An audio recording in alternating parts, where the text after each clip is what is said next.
Greg Palast, investigative reporter for the BBC and author of The Best Democracy Money Can Buy, examines the revolving door between corporate boardrooms and the highest offices of our federal government. I think corporations are running the United States government. I think that at this point, they are the United States government. We used to worry about corporate influence in America, like, that maybe Monsanto's lobbyists were having too much effect on Clinton's policy.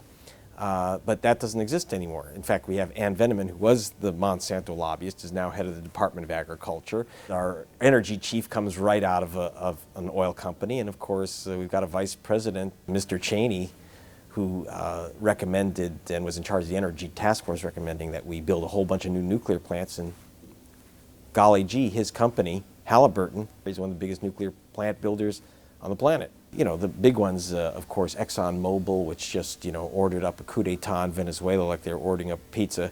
It's what one environmental activist from Texas, Linnell Anderson, calls vending machine justice. You put in the money, and the laws come back out.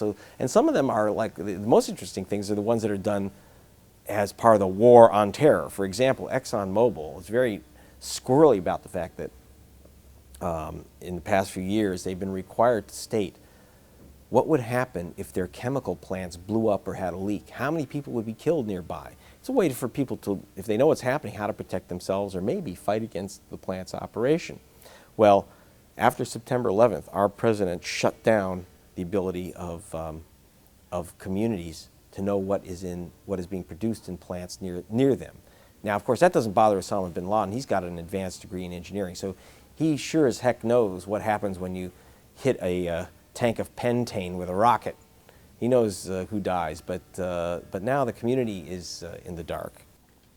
You've got Lockheed Corporation, which is doing very well, by the way, in the war on terror, and the war on Iraq, and the war on who knows who's next, which may have nothing to do with the fact that Lockheed is one of the biggest donors to his election campaigns. So, you don't have the problem of corporate influence on government. The corporations are the government. Just within 3 days of entering the Oval Office, George Bush vacated a Bill Clinton order removing Enron from the energy business in California. Enron was the #1 lifetime giver to the George W. Bush campaigns.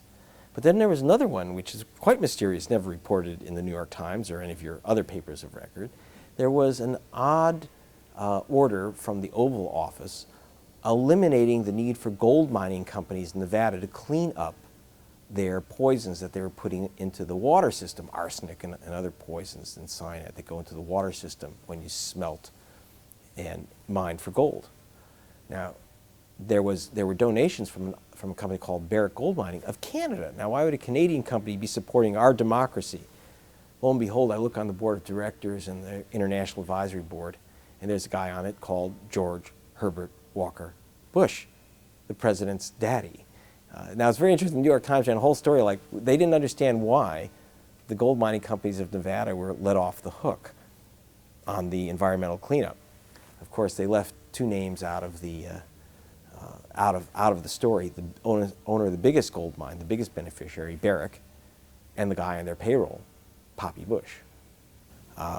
When Bush was still in office, just as he was leaving, he changed the rules so gold mining companies could lay claim to U.S. gold properties. And before it was just simply that prospectors could, the old gold rush laws, put down $5 and you get an acre of land if you found a nugget of gold. Well, Barrick Gold Mining said, "Eureka, we found him."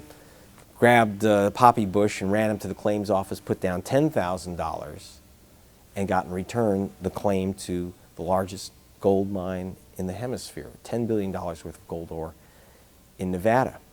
Pretty neat. And of course, right after that, they gave a job to Poppy. Now, I don't want you to make any connections between the $10 billion in gold and Poppy getting the job, but because I could get in trouble legally. But so let's. I want to be very clear about that. That the public, W got the donations and Poppy got the job and Barrick got the gold mine and the public got the shaft. But there's no connection between any of those things. Coke industry is a very interesting one. Coke, the Koch brothers are just about the richest family in America that you've never heard of. Their father was the founder of the John Birch Society. He came back from Russia where he made his billions, literally, working for Joe Stalin, and then founded the John Birch Society. His sons have moved a bit to the right, and they have done something they're very interesting donors because they don't donate exactly directly to the Republican Party. They do so through little fronts called Triad, and there's some other, the Children's Defense Fund, for example, or some other such name, which are used mainly to fund Republican candidates without having to declare the donations. So there's all kinds of fun ways to make donations.